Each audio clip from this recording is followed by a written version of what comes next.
Bonjour, c'est un très grand plaisir pour moi de vous accueillir. Je vous souhaite à tous la bienvenue la plus cordiale. Nous sommes dans le 5e forum d'UNESCO sur l'éducation transformatrice pour le développement durable, la citoyenneté mondiale, la santé et le bien-être, organisé par l'UNESCO et l'APERCIE. Nous allons parler de l'environnement d'apprentissage. Je suis Chris Cassil, chef de la section de l'éducation pour la santé et le bien-être. Donc, avant de commencer notre session, nous allons faire une petite annonce. Nous allons avoir l'interprétation de l'anglais, du français et de l'espagnol et du coréen. Donc, pour choisir votre langue que vous voulez, vous devez cliquer la chaîne sur l'écran. Si vous avez des questions, vous allez pouvoir utiliser le chatting, la fenêtre de chat.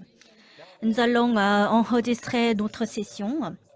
Et puis, pour ceux qui ont raté dans cette session en direct, vous allez pouvoir la revisiter, cette session. Nous allons entrer au sérieux maintenant.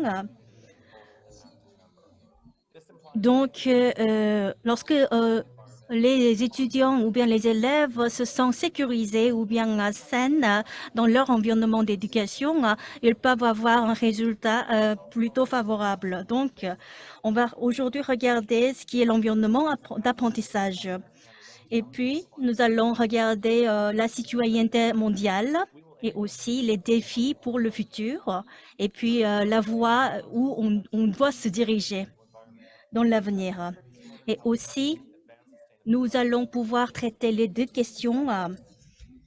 D'une part, quels sont les éléments qui sont nécessaires pour continuer à faire un apprentissage durable et quels sont les changements qu'on peut apporter, par exemple, pour faire une éducation transformatrice. Donc, après la présentation, ou les présentations plutôt, sont terminées, nous allons pouvoir discuter et puis faire une question-réponse. Nous allons présenter donc Monsieur Didier Jourdain, chaire UNESCO et chef du Centre de collaboration de l'Organisation mondiale de la santé. Donc, il va ouvrir notre séance avec sa présentation.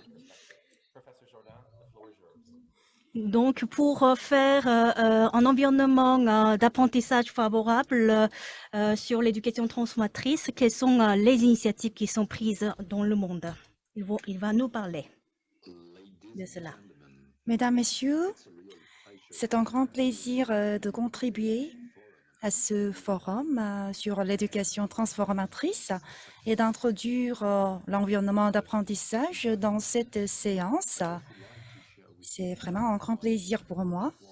J'aimerais bien partager avec vous les 5 idées. Première idée, c'est que la santé et l'éducation sont étroitement liées. Vous savez tous que l'éducation est un élément essentiel dans les ODD. En effet, l'éducation concerne directement dans les autres ODD. L'éducation ne concerne pas simplement l'école.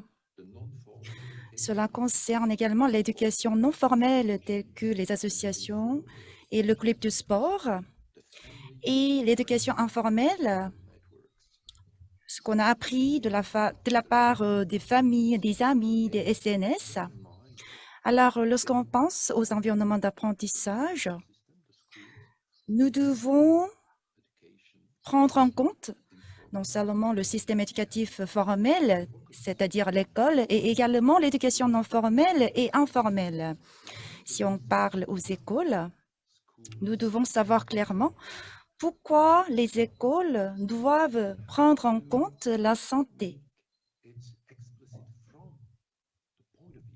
Il faut les clarifier au point de vue des éducateurs et du système scolaire.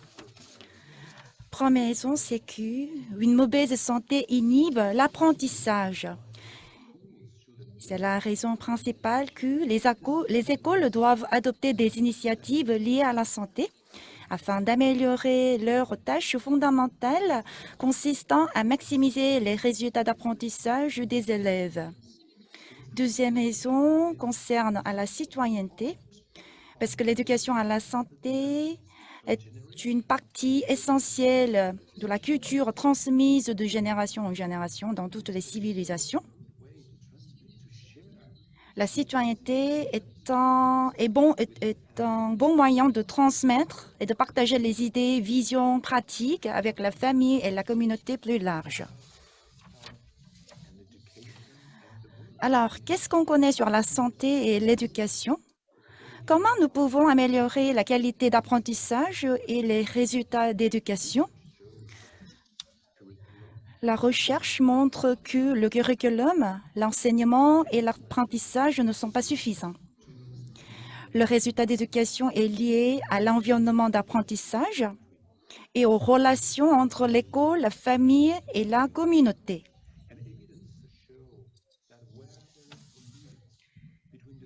Et les preuves montrent s'il y a une cohérence entre les politiques d'école et les pratiques qui promuent l'inclusion sociale, l'engagement à l'éducation et à la santé, les résultats d'apprentissage sont améliorés, le bien-être social et émotionnel augmente et les comportements à risque pour la santé sont réduits. C'est-à-dire, si on vous donnait aux apprenants les moyens de prendre des décisions et des actions éclairées au niveau individuel, communautaire, mondial, nous devons créer des conditions pour l'éducation transformatrice. C'est-à-dire que nous devons travailler non seulement sur le processus d'enseignement et d'apprentissage, mais aussi sur les environnements d'apprentissage. La deuxième idée est de clarifier ce qu'on veut faire à travers l'apprentissage pour la santé et le bien-être. C'est de fournir les moyens aux gens pour qu'ils puissent se soigner eux-mêmes. C'est ce qu'on appelle la littératie en santé. Cela permet aux personnes de protéger et de promouvoir leur santé individuelle et celle de leur communauté. C'est aussi être capable de comprendre l'information du système de soins de la santé afin de prendre la décision concernant la vie. Pourtant, ce n'est pas suffisant. Il faut également fournir aux personnes les connaissances, les compétences et les capacités nécessaires pour participer activement aux décisions concernant la santé en tant que citoyens.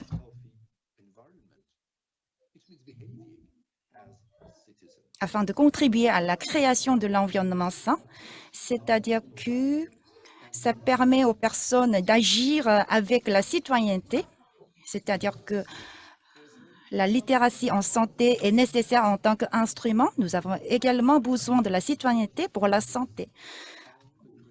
Troisième idée, c'est que les différentes initiatives qui ont été développées dans divers pays sur la création de l'environnement d'apprentissage sûr, inclusif et sain de la perspective holistique. Il y a une grande différence entre les pays. C'est parce que les organisations politiques, le niveau de centralisation, priorité, contexte, contraintes sont différents d'un pays à l'autre. C'est-à-dire que vous ne pouvez pas imaginer qu'il y a une seule approche qui peut être considérée comme universelle. Une taille ne correspond pas à tout. Pendant une longue période, la plupart des initiatives développées dans plusieurs pays étaient des interventions thématiques ciblant les enjeux principaux liés à l'éducation. Les vers intestinaux sont liés à l'absentéisme scolaire dans beaucoup de pays. La nutrition, la santé mentale liée à la vie quotidienne des enfants et des adolescents ont été également traitées. Pourtant, nous pouvons observer que de plus en plus de pays et écoles sont en train de mettre en œuvre des approches de la perspective holistique.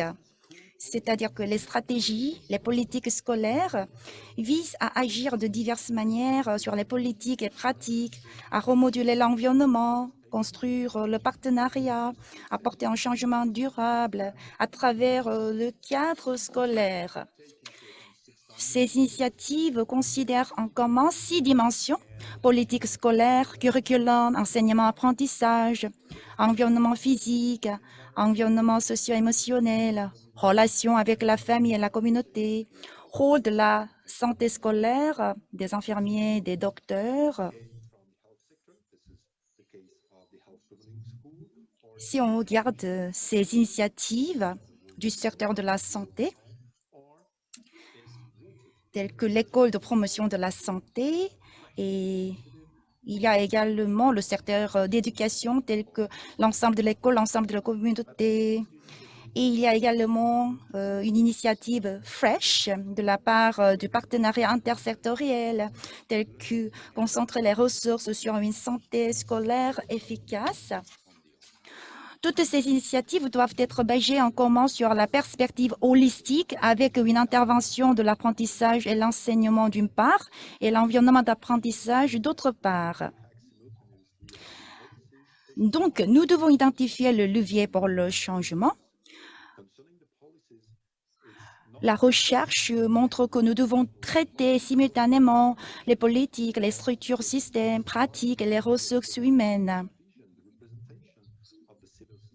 Concernant les politiques, ce n'est pas tout simplement le curriculum et les politiques d'éducation, c'est également la mobilisation de la société civile, parce que les attentes, les visions, les représentations de la société civile influencent ce qui se provoque à l'école.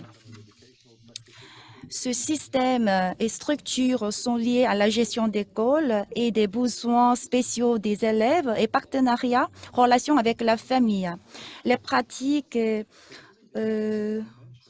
pratiques d'éducation sont également importantes et les ressources humaines sont également importantes. Cela concerne le développement professionnel et soutien pour le professionnel de la santé. Concernant la dernière dimension, c'est vraiment important que la recherche montre que les pratiques, les comportements, les activités du personnel de l'école sont liées non seulement aux lignes directrices, mais aussi les facteurs personnels, choix personnels, facteurs contextuels liés aux élèves et à la communauté. Donc, à l'avenir, nous devons prendre en compte tous ces différents facteurs afin de construire les capacités des personnels scolaires. Dernièrement, la recherche montre que c'est difficile de parler la mise en œuvre dans le système scolaire. Chaque école est unique. Il y a de grandes différences entre écoles.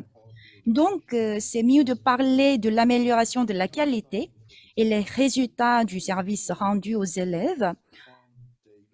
Nous ne partons pas de zéro.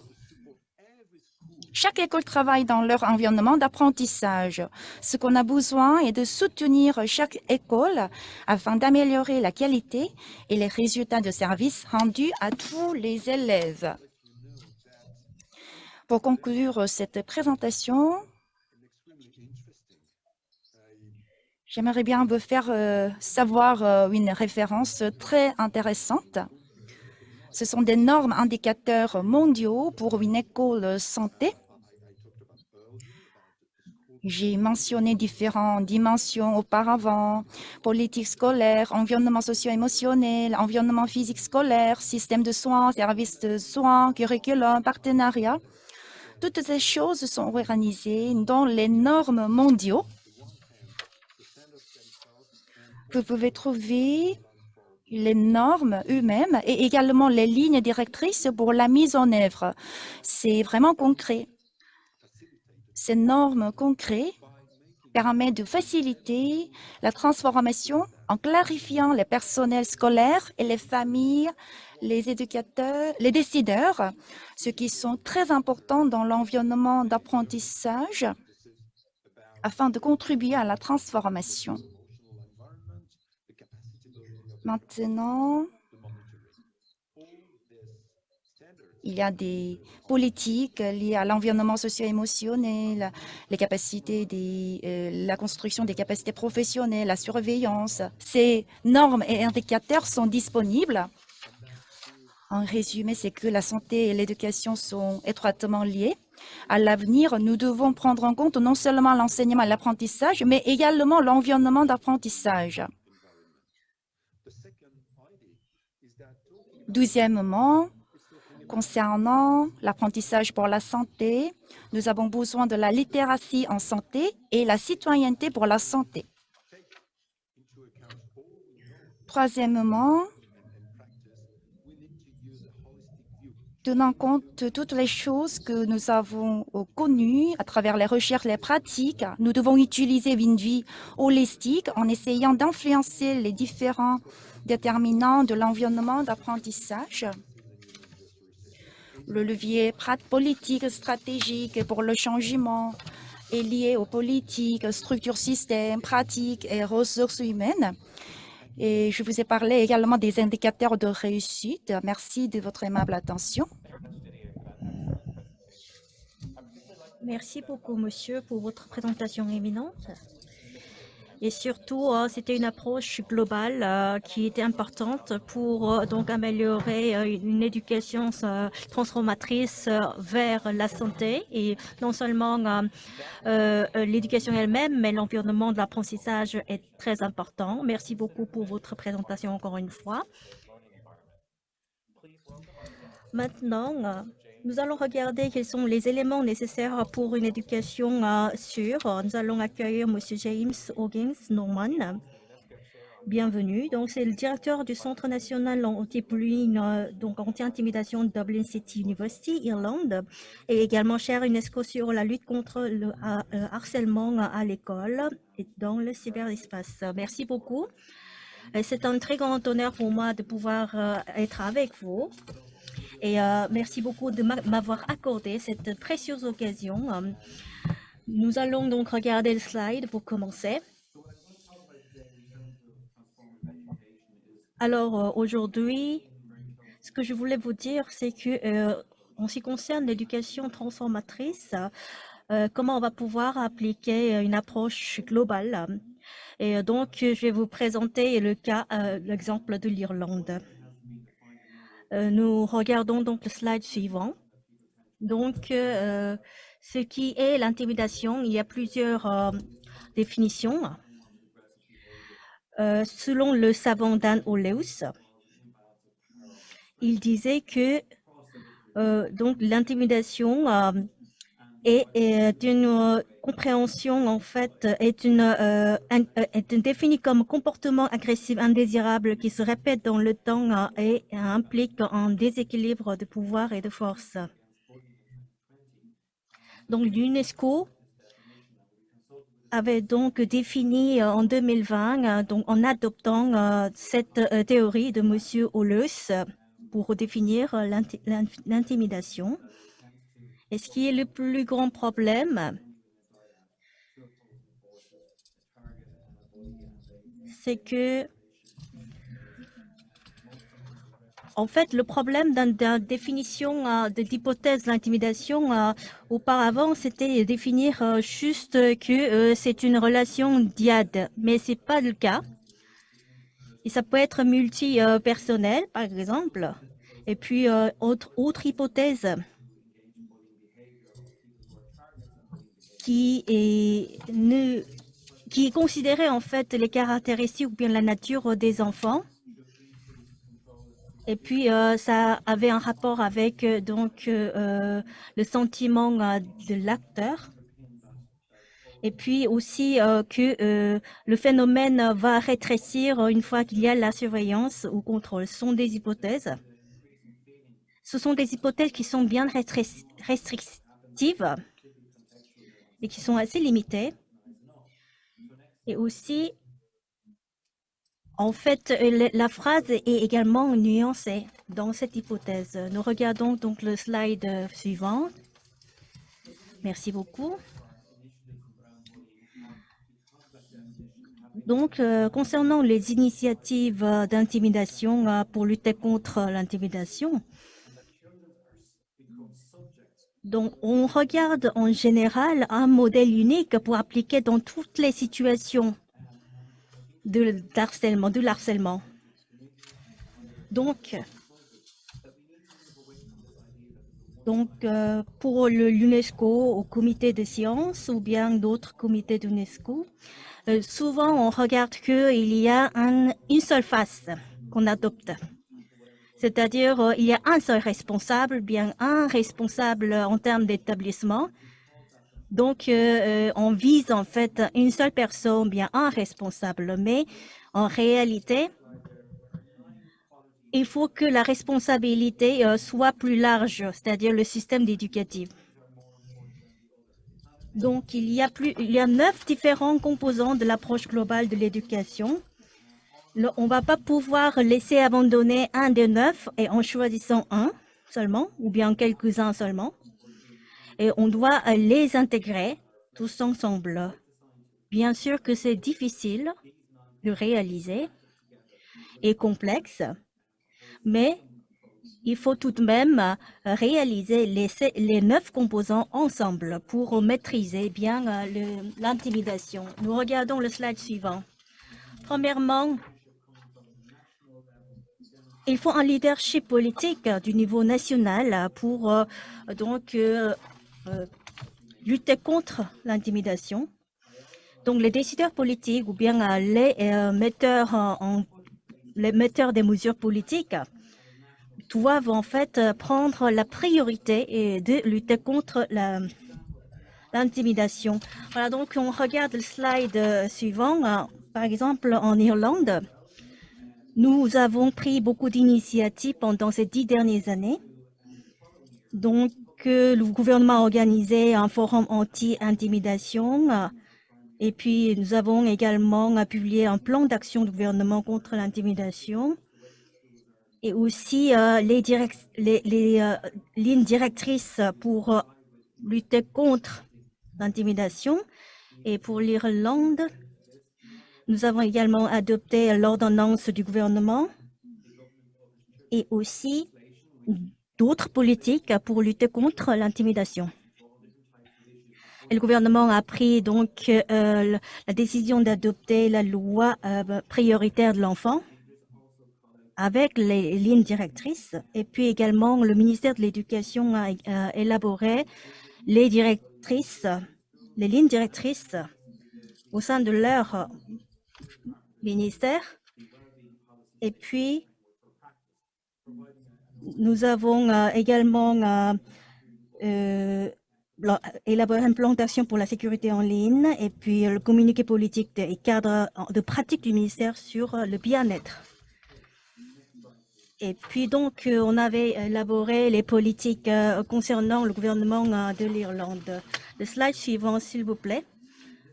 Donc, nous voulions faire une création d'environnementale où les apprenants et l'ensemble de la communauté scolaire se sont en sécurité et accueillis et soutenus. C'est un point très important. Et nous regardons le slide suivant. Merci. Et pour cela, l'Irlande a travaillé pour augmenter le nombre de conseillers ou bien augmenter les soutiens plutôt personnels dans les écoles. Et aussi, nous avons rendu obligatoire l'attribution d'un coordinateur de lutte contre l'intimidation dans l'école. Et puis aussi, nous avons introduit, par exemple, ce qu'on appelle le système de soins patronal, c'est-à-dire les tuteurs, bien les enseignants, les chefs d'établissement qui doivent porter attention sur les actes d'intimidation. Et puis, on fait également les enquêtes au niveau de l'éducation, au niveau du ministère, pour voir les climats ou bien l'initiative au niveau de l'école. Ensuite, nous avons réalisé les formations et soutiens aux enseignants et autres personnels de l'école. Donc, avant qu'ils soient donc vraiment en pratique, ils doivent recevoir la formation initiale, mais après donc qu'ils l'exercent, ils doivent être donc objet de formation continue. Ensuite, voilà, donc on regarde un petit peu plus sur le cas de l'Irlande. Nous avons un service de développement professionnel dédié aux enseignants. Il s'agit d'un service capable de fournir une plateforme d'apprentissage en ligne pour les enseignants, surtout bien sûr pour lutter contre l'intimidation. Et puis, nous avons également mis en place une ressource de sécurité en ligne, WebWise. Et puis, les enseignants peuvent recevoir la formation avec les documents ou bien en ligne. Et puis, nous avons également la formation des parents et du personnel scolaire. Et puis, un site web, par exemple, pour lutter contre l'intimidation. Il s'agit du site soutenu par le gouvernement. Et le site web est pour l'ensemble qui consiste à travailler pour l'école. Ensuite, on va regarder le slide suivant. Le slide suivant, s'il vous plaît.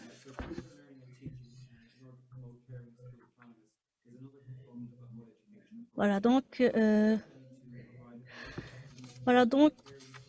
il s'agit de curriculum, par exemple, le cursus qui permet de faire un environnement pour lutter contre l'intimidation. Donc, la relation entre les élèves et les enseignants est très importante. Pour faire face au travail, l'Irlande a beaucoup travaillé pendant ces 20 dernières années avec un résultat fulgurant. Et surtout pour les écoles primaires. Le gouvernement irlandais a beaucoup travaillé pour le progrès réalisé. Donc, le gouvernement a mis l'accent sur l'apprentissage centré sur les apprenants. Les enseignants et les personnels de l'école connaissent beaucoup de difficultés, mais quand même, nous faisons des efforts pour faire promouvoir l'utilisation d'une autre manière de curriculum. Passons suivante, s'il vous plaît.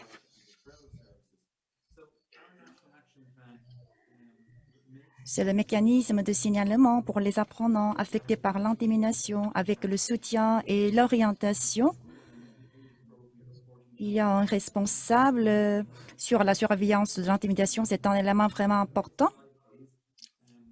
Et il faut un signalement, il faut des canaux, mécanismes pour le signalement cohérent et adapté à l'âge, connu et accessible à la communauté scolaire. Et le système de signalement scolaire intégré à des services de soutien et d'orientation communautaire connus et accessibles. Toutes les écoles doivent garantir la possession de ce système de signalement. Nous avons connu plutôt une réussite au niveau national. Il y a une commission, il y a des réunions qui se réunissent pour la lutte contre l'intimidation. Mais pour le moment, il y a toujours les écarts. Donc, il y a l'inspection envoyée par le ministère de l'Éducation pour surveiller le système de signalement, le système de gestion des écoles, tout en visitant les écoles. Donc, ça permet de rendre la priorité, le signalement et la surveillance des cas de l'intimidation au sein des écoles. Ensuite, la collaboration, le partenariat entre les secteurs d'éducation et les partenaires plus larges. Donc, il y a la collaboration entre les autorités d'éducation et différents secteurs tels que le soin, services sociaux, l'application de la loi, la justice, etc. Il est également important de faire inclure les parties prenantes des entreprises de médias sociaux afin de limiter la cyberintimidation, parce que nous avons besoin d'être fournis les ressources, les informations de leur part.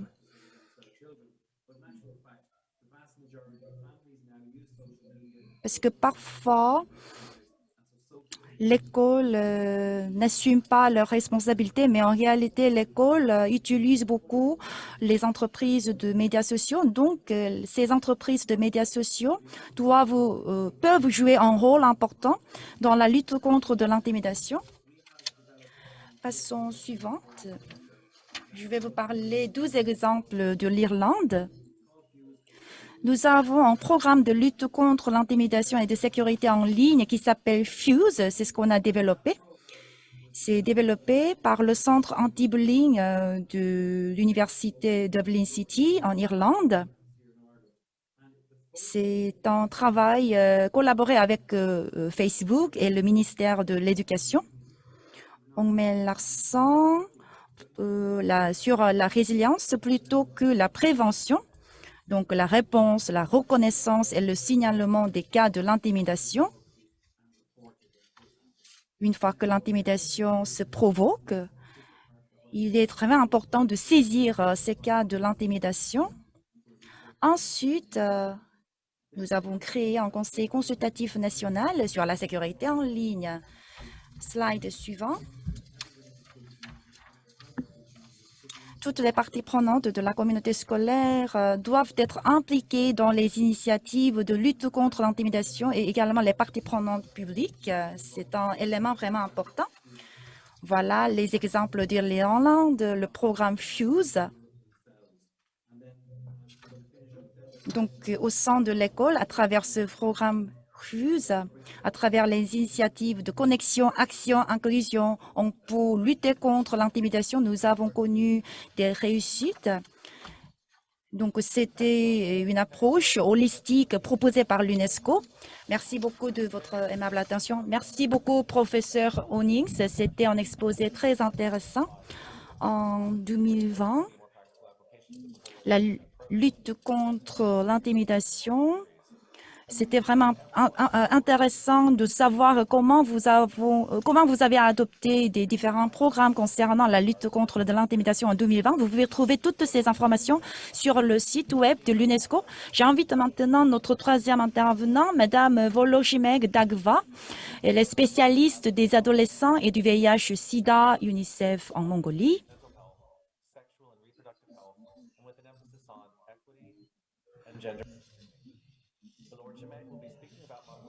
En fait, en Mongolie, elle travaille sur l'égalité entre les genres et la formation des adolescents tout au long de leur vie.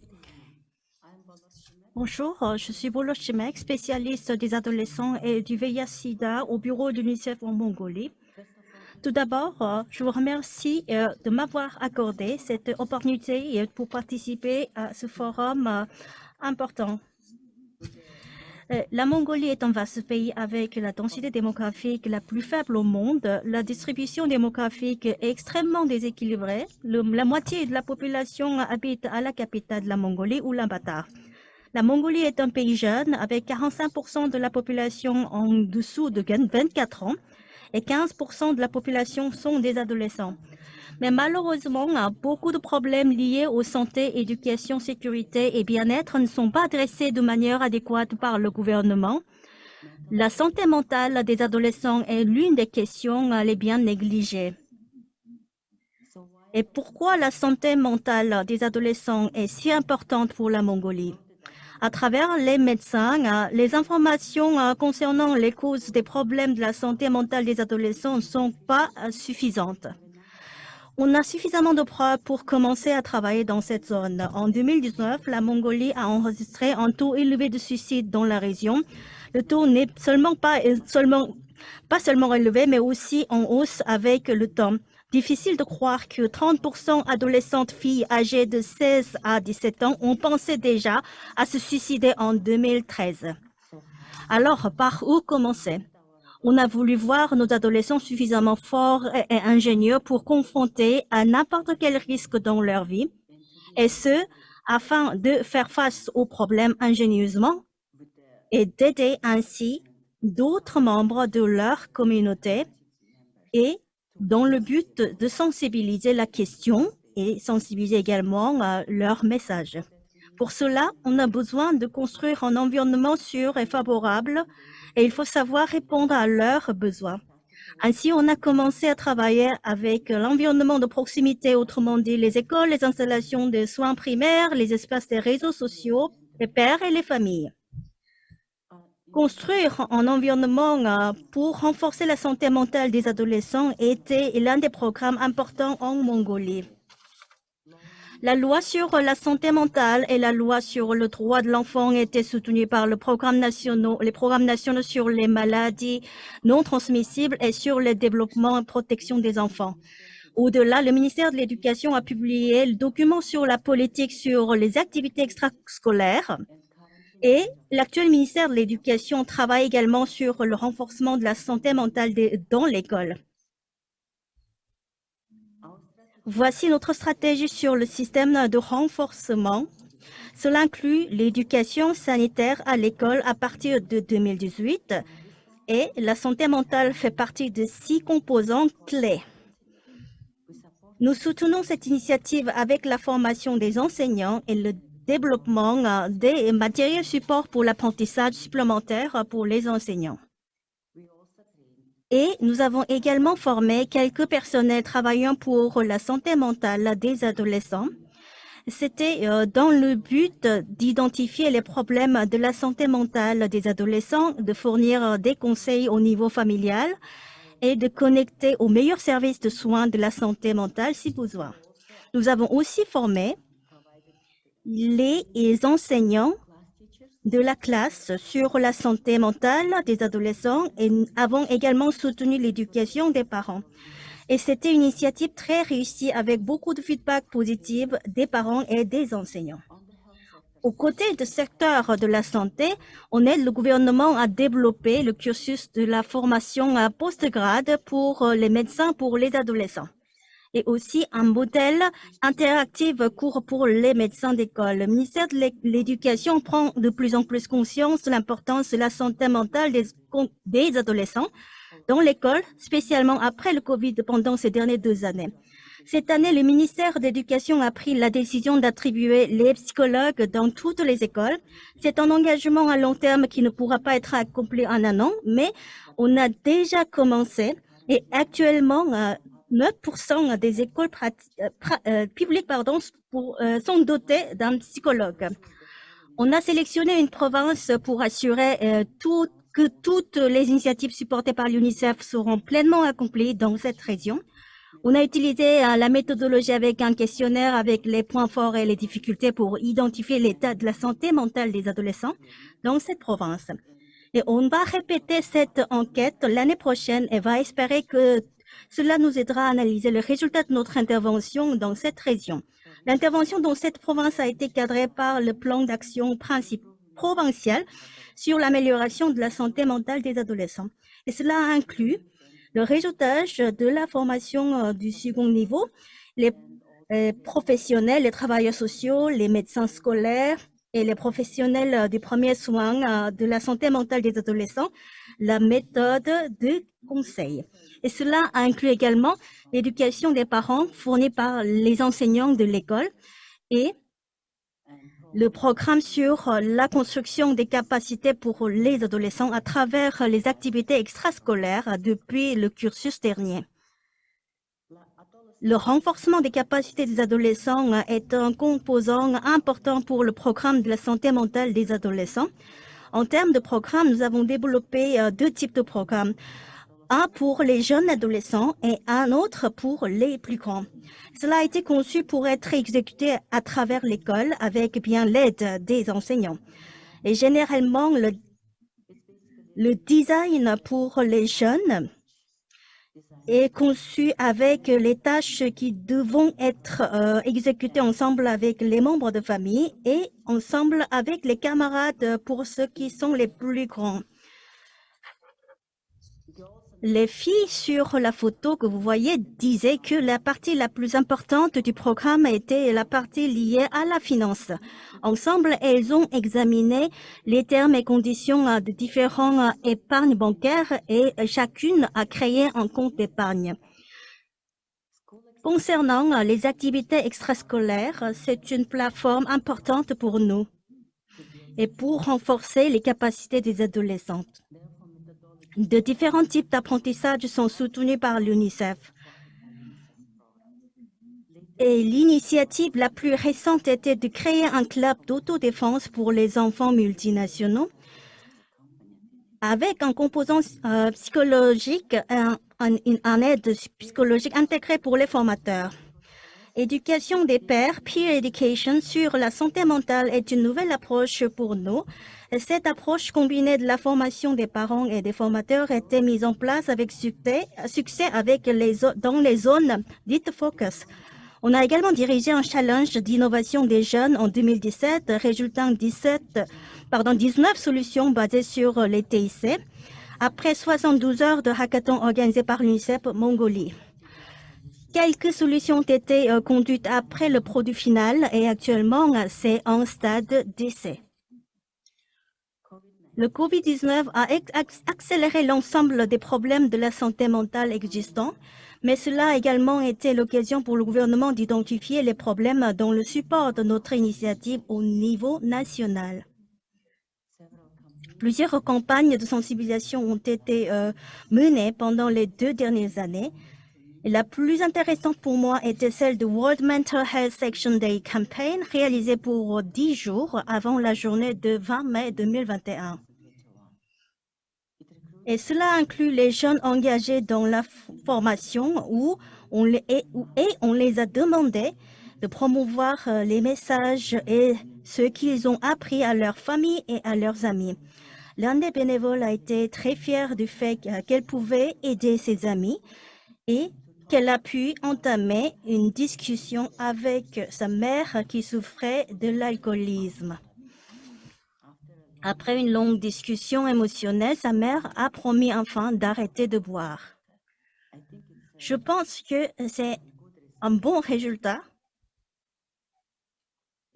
et c'est une bonne occasion pour nous de continuer le travail dans cette direction. Alors, qu'est-ce qu'on doit faire après? Certes, nos efforts pour promouvoir la santé mentale des adolescents sont en processus d'apprentissage. On a surtout besoin de comprendre la raison fondamentale sous-jacente des problèmes de la santé mentale des adolescents afin de mieux cibler nos programmes. On doit également innover et investir dans les solutions. Et on doit assurer la durabilité de nos interventions actuelles. Et on doit également continuer à renforcer le système et doit surveiller ainsi le progrès. Dernièrement, l'une des plus grandes priorités est d'augmenter les ressources de financement. Maintenant, j'arrive à la fin de ma présentation. Je vous souhaite à vous tous une très bonne continuation sur le programme sur la santé mentale des adolescents. Merci beaucoup. Merci beaucoup, Madame Dagva, pour votre présentation enrichissante. C'est vrai que nous avons mis l'accent sur la santé mentale par rapport au passé. Après le COVID-19, ce qui était intéressant, c'est que nous avons besoin d'une approche multisectorielle, pluridisciplinaire. J'aimerais bien remercier encore une fois nos 3 intervenants. Je pense que vous avez bien amusé avec ces 3 présentations. Maintenant, nous allons accéder à la séance de discussion. Veuillez activer votre micro, nos chers intervenants. Nous avons préparé 2 questions. Tout d'abord, Madame Bloch-Meg, j'aimerais bien vous poser une question concernant le gouvernement de la Mongolie et les parties prenantes du gouvernement, concernant la santé mentale des adolescents. Qu'est-ce que vous avez identifié en tant que facteur de réussite et quelles sont les contraintes, les restreints de la santé mentale des adolescents? Ce que vous avez mentionné, vous avez une approche multisectorielle, pluridisciplinaire. J'aimerais bien savoir les facteurs de réussite et les problèmes concernés. Merci beaucoup pour votre question. Alors, il était très important de visualiser cette question. Lorsqu'on a commencé l'initiative, on ne s'est pas rendu compte de la gravité de la situation concernant la santé mentale des adolescents. Donc, la question pour nous, la plus importante, était de faire une conférence en 2016.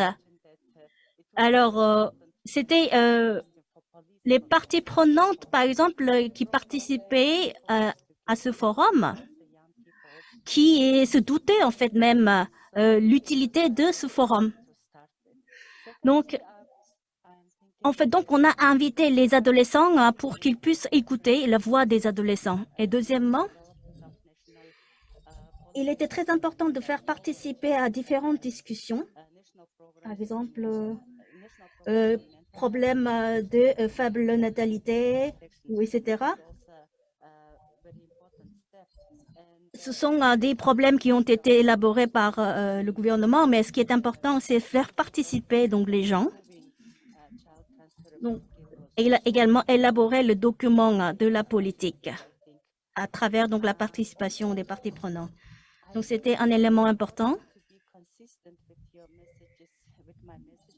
Il y a encore un élément important, c'est de transmettre le message de manière cohérente.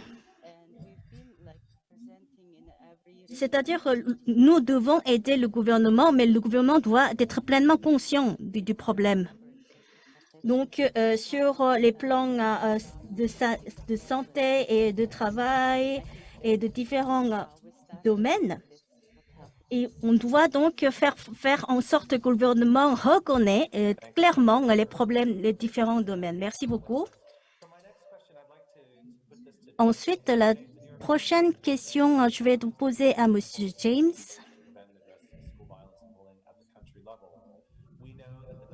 Alors, qu'est-ce qui était le plus difficile, l'élément plus difficile pour appliquer cette approche globale anti-intimidation au niveau national? C'est-à-dire, en fait, on est conscient d'appliquer donc 9 éléments ensemble, mais quelle était la difficulté et comment vous avez pu réussir à appliquer ça? Merci de votre question. Ce qui est le plus important, c'est l'intention de la politique et le leadership au niveau du gouvernement, au niveau du ministère de l'Éducation. Il y avait une forte intention d'adopter les initiatives sur la lutte contre l'intimidation. En particulier, ils ont mis l'accent, ils ont fait des efforts pour l'organisation du forum sur la lutte contre l'intimidation.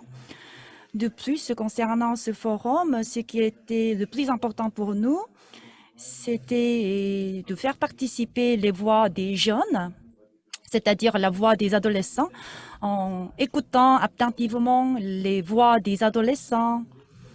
Nous avons pu réunir les problèmes pour élaborer des politiques adéquates.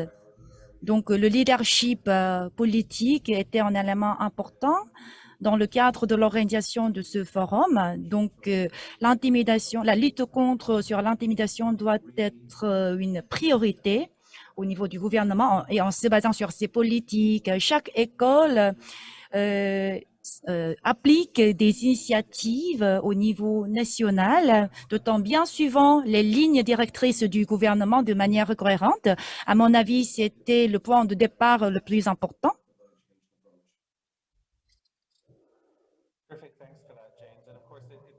Merci, Monsieur James, de votre réponse. C'est vrai que la politique au niveau national est aussi important en Mongolie, je pense, concernant la santé mentale. Ce genre d'approche est également important en Mongolie, je pense. Je pense qu'il y a des points communs entre les réponses de deux intervenants. Ma troisième question adresse à professeur Jourdan. On n'a pas mentionné le COVID-19 dans votre présentation, n'est-ce pas? Mais malgré cela, 1,6 milliard d'enfants de plus de 90 pays ont été affectés par le COVID-19. Ils n'ont pas pu aller à l'école, ils n'ont pas pu suivre le service de soins de base en raison de COVID-19. Alors, quelle est la leçon tirée dans le secteur de l'éducation à travers le COVID-19? C'était une question vraiment importante. Merci d'avoir posé une question importante. Nous avons tiré beaucoup de leçons à partir du COVID-19, effectivement. C'est que ça nous a vraiment ouvert les yeux. C'est que l'école n'est plus du tout uniquement un lieu d'apprentissage. L'école est un endroit de vie. Et pour les petits enfants surtout, 40% des heures qui sont éveillées sont à l'école. Donc, l'école a moins contribué à l'éducation à cause de Covid-19, mais elle influence plus à la santé mentale des enfants, comme madame a présenté tout à l'heure. Donc, il y a 3 éléments. Premièrement, il s'agit de la perte d'opportunités d'apprentissage. C'est avec le Covid-19 qui se propage. Il y avait une affection sur la qualité de vie, surtout au point de relation entre la bibliothèque et l'école et tout ce qui est les établissements concernant l'éducation. Donc, ça nous a fait réveiller dans l'importance de bien garder cette relation entre les différents établissements pour réussir l'apprentissage. Et puis, deuxièmement, il s'agit de l'inégalité. Nous, on a regardé, on doit regarder surtout les questions de disparité numérique et puis les éléments de déséquilibre. C'est-à-dire, en fait, nous avons bien le côté de la perte de l'éducation, mais nous avons de l'autre côté l'influence de la santé physique et mentale. Donc, nous, on doit faire un environnement plutôt positif dans l'apprentissage et l'enseignement. Pour l'école, non seulement l'environnement physique, mais il faut faire un environnement social et psychologique. C'est un service qui doit être fourni par les écoles. Concernant la cantine, par exemple, le Covid-19 a donc enlevé la cantine et l'ensemble des services comme la vaccination, etc. Donc, pour les petits-enfants, on doit considérer les écoles comme une plateforme de service. Donc, dernier élément,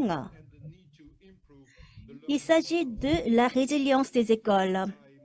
Donc, il faut renforcer les éducations côté de résilience et de reconnaissance de la capacité des écoles.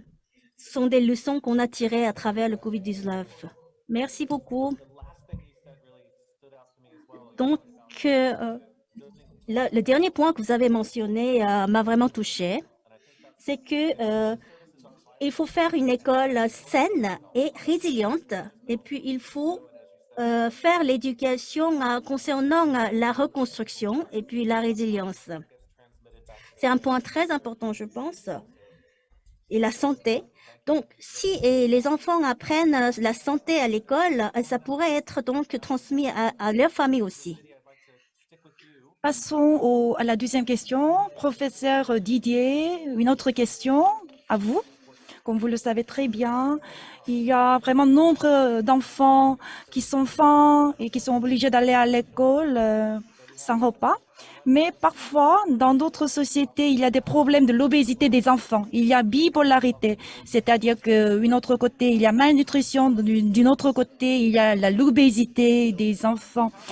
Donc, il y a vraiment un grand écart entre deux parties. Alors, le rôle qui doit être joué par le système éducatif pour la bonne nutrition, qu'en pensez-vous? Donc, j'aimerais bien vous donner les réponses concernant mon exposé. Ce qu'on doit comprendre, c'est que l'approche du système éducatif est importante, mais l'écosystème, l'environnement au sein de l'école et aux environnements de l'école doivent être créés pour résoudre ces problèmes. Donc, pour résoudre ces problèmes, l'école doit être un environnement pour la vie quotidienne, non seulement un espace de l'apprentissage, de l'enseignement.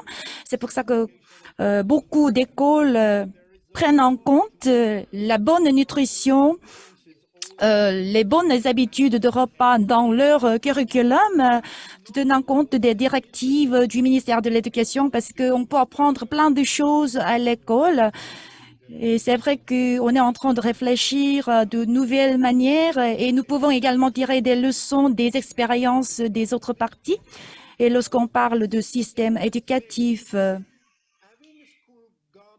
c'est pas tout simplement en enseignement à la classe, c'est également en enseignement au cours de récréation et au jardin pour donner des bonnes habitudes de nutrition auprès des enfants. Par exemple, la création des jardins au cours de récréation pour les enfants. Donc, ça permettra de développer les comportements physiques des adolescents. Et concernant le développement des ressources locales, concerne également le développement durable. Et ça permet également de développer les compétences sur la bonne nutrition, et les bonnes habitudes de repas auprès des enfants. Donc, il faut mettre l'accent sur les services fournis par les écoles. Les écoles fournissent les repas à travers la cantine et la qualité, la diversité des repas fournis par la cantine ils sont également essentiels pour les enfants.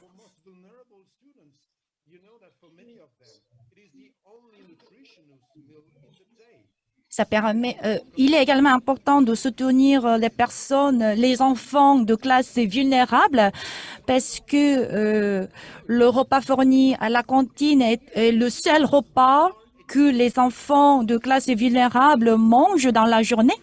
Donc, nous devons les appliquer sur le terrain, nous devons les pratiquer sur le terrain. Donc, le curriculum est important. Deuxièmement, la création de l'environnement est également important et l'amélioration de la qualité du service fourni par l'école est également important. Merci beaucoup, professeur Didier.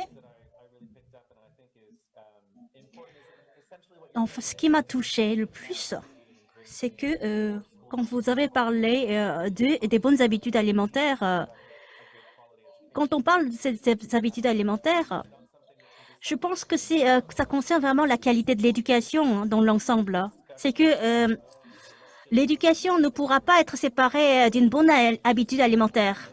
Donc, il faut vraiment respecter le principe, mais bon, c'est pas une question uniquement de régler l'illettrisme ou bien à enseigner les mathématiques. Il s'agit plutôt d'élargir les champs en même temps. Si on ne considère pas ces éléments de manière simultanée, on ne va pas pouvoir transmettre une éducation de qualité de manière efficace. C'est-à-dire que pour renforcer la santé mentale des enfants, on doit vraiment considérer la qualité de l'éducation. Il faut également éviter de la violence à l'école, comme M. James avait tout à l'heure, comme intimidation est un élément qui doit disparaître dans l'école.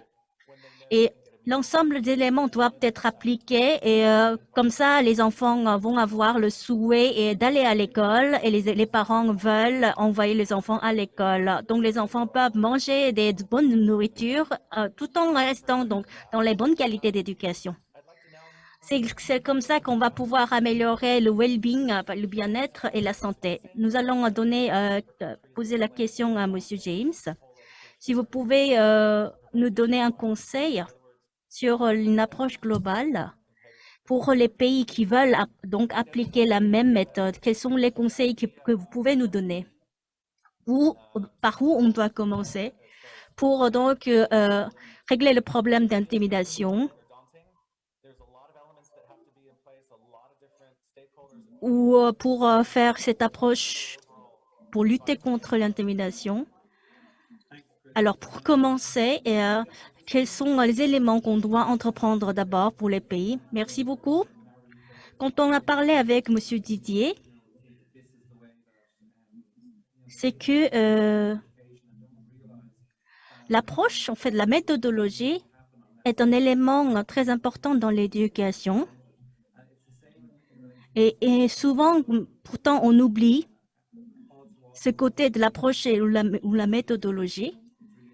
Concernant l'intimidation, au niveau national de l'Irlande, au niveau éducatif de l'Irlande, on parle beaucoup des sujets de l'éducation, c'est-à-dire on ne parle pas suffisamment des thèmes d'éducation. Si on regarde le rapport concernant 30% des élèves sont victimes d'une intimidation ou dans l'espace cyber ou bien physiquement à l'école. Ça concerne l'ensemble du globe. Donc, il faut vraiment un lien avec l'école, mais aussi à la société. Et pour lutter contre le cyber-intimidation, il faut un effort de la société, non seulement des écoles. Donc, au niveau de l'Irlande, nous avons un problème qui est aujourd'hui en cours. C'est que la plupart des enseignants sont en provenance d'un stade en fait de classe défini.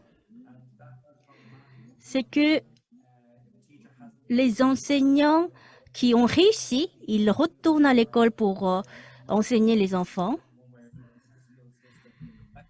Et les enfants, lorsque les enfants n'ont pas été victimes de cette intimidation, il y a un problème de partage des sentiments. C'est-à-dire ils ne comprennent pas les sentiments des victimes d'intimidation. Donc, il faut sensibiliser l'importance du sujet pour que les autres enseignants ou enfants partagent en fait l'émotion. De nos expériences, lorsque les enseignants reçoivent le rapport, et ils sont inquiets, mais ils ne savent pas quoi faire. C'est-à-dire, il faut... donc, pour eux, ils s'inquiètent, bien sûr, mais ils sont réticents pour faire quelque chose en action. Donc, ils sont plutôt passifs. Donc, la formation auprès des enseignants est un élément très important pour sensibiliser l'importance de mettre en œuvre leurs actions. Et puis, la plupart des écoles en Irlande, en fait, la moitié ont réussi, mais la moitié de notre pays, dans l'école, par exemple, ils sont encore en difficulté. Donc, nous sommes aujourd'hui au stade de l'enquête pour les principaux des écoles, ou bien pour les directeurs. Il y avait des demandes de leur part pour faire la formation. Et c'est-à-dire la voie a été haussée pour avoir une politique ou bien une loi concernant. Et c'est-à-dire qu'ils ont, de la part de l'école, ils ont besoin d'une ligne directrice plus concrète. Donc, il faut vraiment élaborer, je pense, un système plus concret, plus en fait clair. Et puis, la voix des étudiants, les élèves est très importante aussi. Il faut centrer sur les élèves pour traiter bien le sujet. Merci, professeur James. Vous avez mentionné les exemples des enseignants. C'était vraiment impressionnant. C'est vrai que pour le développement, dans les objectifs de développement durable, la cible 4 pour fournir l'éducation de qualité, cette partie est également concernée. À la cible 4 des ODD, la classe vulnérable, la classe qui peut être négligée, les élèves qui peuvent être négligés dans ce problème doivent être pris en compte parce que tout le monde a le droit de suivre l'éducation. Tous les enfants doivent suivre l'éducation. Donc, ce que vous avez mentionné tout à l'heure, c'était vraiment un élément important pour nous tous. Et l'intimidation,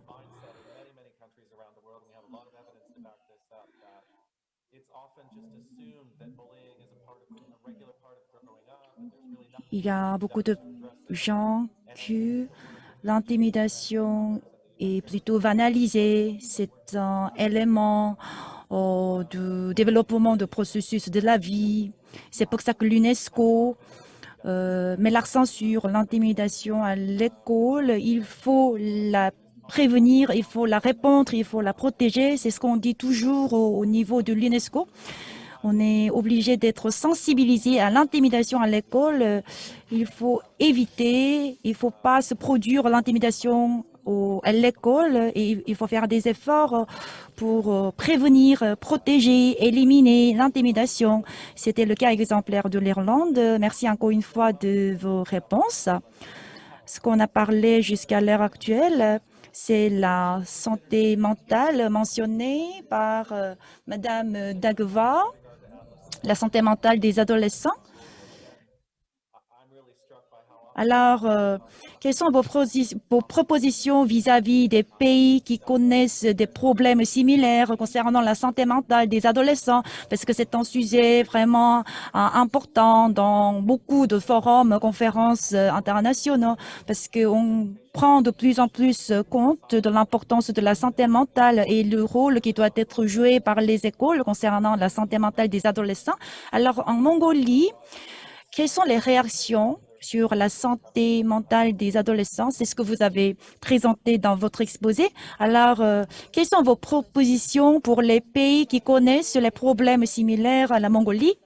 Merci beaucoup pour votre question. Alors, ce que je voulais vous dire d'abord, c'est qu'en Mongolie, nous avons donc compris que l'approche globale était efficace. Donc, on met au centre les adolescents et puis on a analysé ceux qui sont à côté d'eux, qui sont en relation avec ces adolescents. Et après, nous avons réfléchi quand est-ce qu'on va pouvoir partager avec ces adolescents et puis quelles sont les relations qu'on va pouvoir nouer avec les adolescents. Et on a fait en sorte que les mesures soient appliquées à ce point-là. Et puis, nous avons déjà commencé à former d'abord les médecins et puis les personnels à l'école et les enseignants. Et puis, nous avons choisi une province et on a fait une discussion avec les parties prenantes. Et puis, après la formation, est-ce que ça a été aidant et ça a été bénéfique? Ils ont répondu que même si ils ont répondu qu'en fait, les enseignants étaient plutôt, on va dire, à côté des enfants. C'est-à-dire, ils sont vraiment au devant de la troupe. En fait, ils sont bien placés pour reconnaître l'anomalie des enfants. Par exemple, lorsqu'il y a un besoin d'une aide, ce sont des enseignants qui donnent ces références. Donc, on a développé un module pour les enseignants. Donc, à partir de ce module, les enseignants peuvent analyser ou bien reconnaître mieux l'anomalie de santé, par exemple, mentale des adolescents. Aussi, quels sont, par exemple, nous avons formé en fait la manière d'identifier les différents types de santé mentale, les différents types de maladies mentales en Mongolie, ou fréquemment trouvées en Mongolie. Donc, on a fait certains événements pour fournir la formation. Aussi, nous avons fait donc les discussions directes donc avec les adolescents pour voir si c'est bénéfique pour eux, les services qu'on est en train de fournir. Est-ce que nos cibles sont bien donc dirigées, etc. Nous pouvions avoir les feedbacks comme cela. Concernant le COVID-19, avant de finir, nous devons penser qu'il va y avoir une opportunité malgré donc la situation grave de cette maladie. Lorsqu'il y a le COVID-19 qui a donc ravagé le pays, toutes les écoles ont été fermées en Mongolie et nous avions pris cela comme une opportunité pour trouver une alternative pour gérer les écoles. C'est-à-dire le COVID-19 nous a ouvert une nouvelle horizon. Par exemple, développer un programme en ligne ou se rendre compte en fait la santé mentale est l'un des éléments les plus cruciaux dans l'éducation, que ça doit être traité absolument dans l'école. Et de l'autre part, c'est que en fait ce point doit être non seulement traité dans l'éducation mais aussi dans la santé, dans le domaine de la santé. Donc, je pourrais peut-être donner certains conseils pour les pays qui connaissent les mêmes situations. On peut dire que le COVID-19 nous a ouvert les yeux, nous a rappelé l'importance de la santé mentale. C'est-à-dire, la santé physique a été toujours considérée comme très importante, mais on doit également considérer dans l'importance des santé mentales. Donc, c'est un élément qu'on a donc rappelé grâce au COVID-19. Oui, en fait, merci. Pardon pour la prononciation de votre nom. Et donc, madame, et monsieur Didier et monsieur James, je vous remercie également d'avoir participé, d'avoir présenté et participé à la question-réponse.